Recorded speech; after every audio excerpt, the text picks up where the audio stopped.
இன்னைக்கு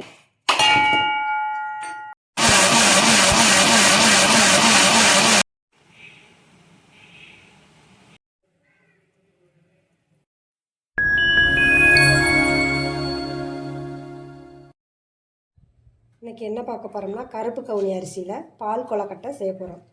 அதை 8 மணி நேரம் கருப்பு கவுனி அரிசியை ஊற வச்சுருக்கோம். இதை மிக்சியில் நல்லா வலுவலுன்னு அரைச்சிக்கிறணும்.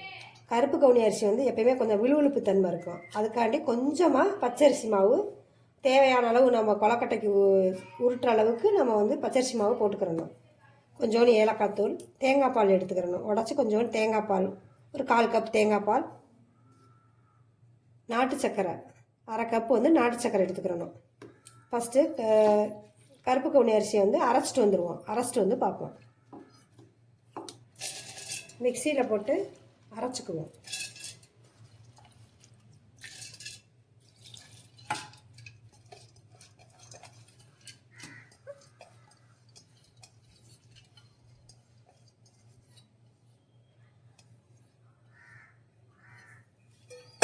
அரைச்சிட்டு பார்ப்போம்.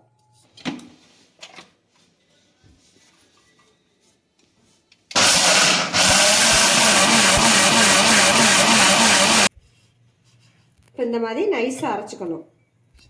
இப்போ வேறு பாத்திரத்தில் மாற்றி பிசைகிறதுக்கு இது பண்ணிக்கணும்.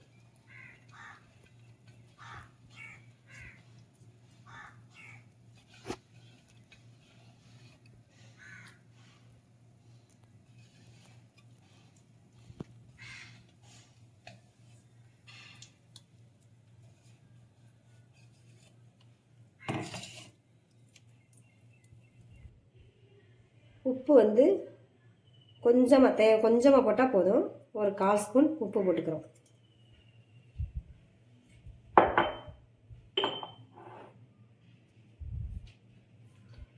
தேங்காயை உடச்சி தேங்காய் பால் கொஞ்சம் எடுத்துக்குவோம்.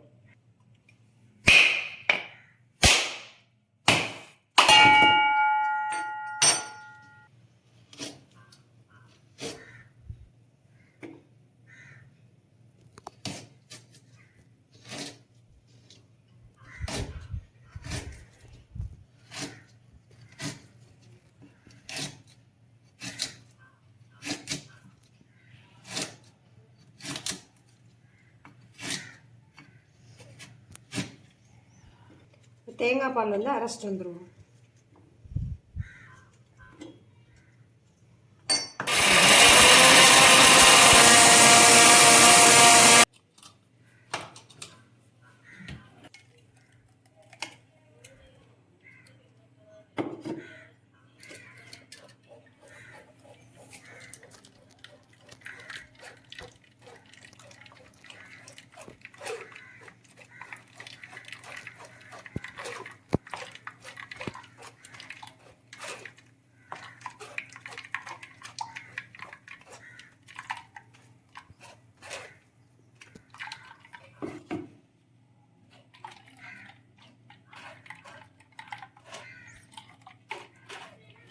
தேங்காய் பாலில் தான் கொழுக்கட்டையை வேக வைக்க போகிறோம். அதனால் தேங்காய் பால் சேர்த்தே எடுத்துக்கலாம்.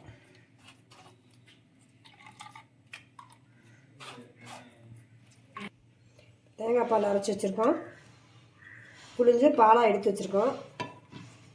அரிசி கருப்பு கவுனி அரிசி வலுவலுன்னு நல்லா அரைச்சி வச்சுருக்கோம். நாட்டு சக்கரை இருக்குது, ஏலக்காய் தூள் இருக்குது. மாவு போட்டு கொஞ்சமாக இதை கொஞ்சம் கெட்டியாக இப்போ கெட்டி பதத்துக்கு பிசைஞ்சுக்குவோம்.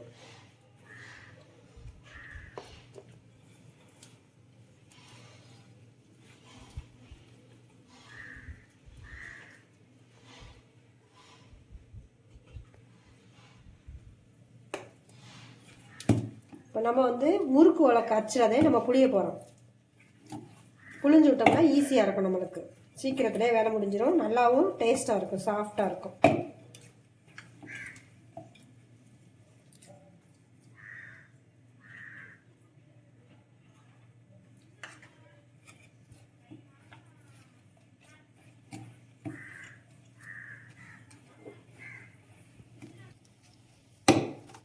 இந்தளவுக்கு மாவை பிசைச்சுக்கிறணும். இந்த மாதிரி இருக்கணும். மாவை பார்த்தா முறுக்கு உலக்கில் நம்ம புளிஞ்சு விட போகிறோம். நீங்கள் மாவு இதில் போடையில் முறுக்குலக்கில் போடல லேசாக தண்ணியை மட்டும் கையில் இப்படி தொட்டிக்கிட்டிங்கன்னா ஒட்டாது. ஏன்னா இது கொஞ்சம் விழுவிழுப்பு தன்மை இருக்கிறதுனால ஒட்டாது. அரிசி மாவு அதுக்காண்டி தான் கலந்துருக்கோம். நல்லா டேஸ்ட்டாக இருக்கும். வாங்க நீ கொலக்கட்டையை வந்து செய்வோம். அடுப்பை பற்ற வச்சுருக்கோம். இந்த தேங்காய் பாலை ஊற்றுறோம். தேங்காய் பால் தண்ணியிலே தான் நம்ம வந்து நாட்டு சர்க்கரை போட்டு கொலக்கட்டை செய்ய போகிறோம். மாவுக்கு தக்கன தண்ணி சேர்த்துக்கோங்க. கொதிக்கட்டும்.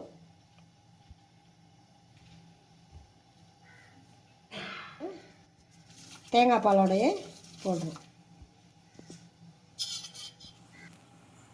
ஒரு 1/4 ஸ்பூன் ஏலக்காய் தூள். எண்ணெய் தடவிக்கிடுவோம். ஒட்டாமல் வரும்.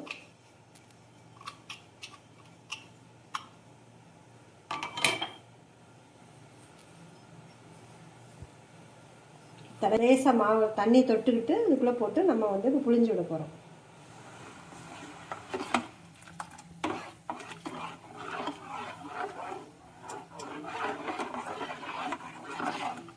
நீங்கள் தேங்காய் பால் மட்டும் சீக்கிரம் எடுத்து வச்சிங்கன்னா ஒரு 10 நிமிஷத்துலேயே ரெடி ஆயிரும். நாட்டு சர்க்கரைனால நம்ம இருக்காமல் போட்டிருக்கோம்.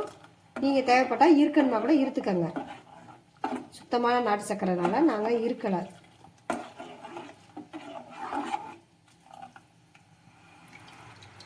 கையில் இப்படி நனைச்சிட்டு புளிஞ்சு விடுங்க. அப்போ தான் வந்து ஒட்டாது. கையில் ஒட்டாமல் இருக்கும் மாவு. நம்ம முறுக்கு புளியனே தான் புளிய போகிறோம். ஆனால் வந்து அது உதிரி உதிரியாக வந்துடும்.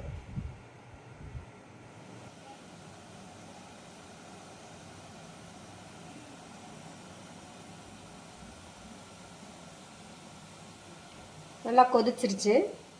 இப்போ இந்த மாதிரி இப்படி இதில் அப்படியே புளிஞ்சு விட்டிங்கன்னா கரையாது, நல்லாவே வந்துடும்.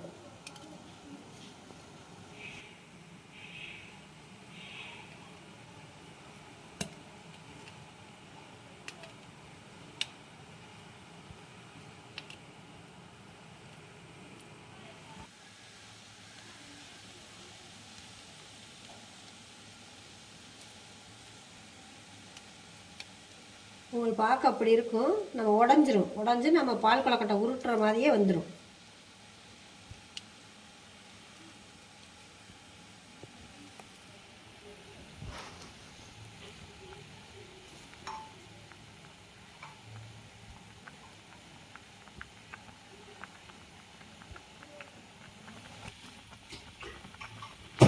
இப்போ பாருங்கள், இந்த மாதிரி கொலக்கட்டை நம்ம எப்படி உருட்டி போடுறோமோ அது மாதிரி சாஃப்டாக வெந்துடும். உங்களுக்கு பார்க்க நீட்டமாக புழிஞ்சு விட்ருப்போம். ஆனால் கொலக்கட்டை அளவு தான் இருக்கும். சாப்பிட்றதுக்கு டேஸ்ட்டாக இருக்கும். வயசானவங்க கூட மெதுவாக சாப்பிடலாம். இந்த மாதிரி இருக்கும்.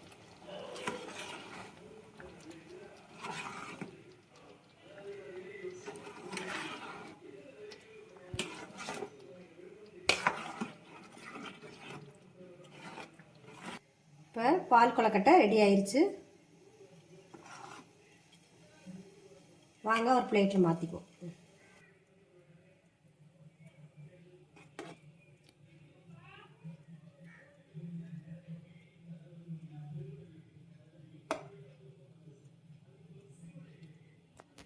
கருப்பு கவுனி அரிசியில் பால் கொலக்கட்டை செஞ்சுருக்கோம். தியானது பிள்ளைகளுக்கும் செஞ்சு கொடுங்க. உங்களுக்கும் உடம்புக்கு நல்லது. எப்படி இருக்குன்னு செஞ்சு பார்த்துட்டு கமெண்டில் சொல்லுங்கள்.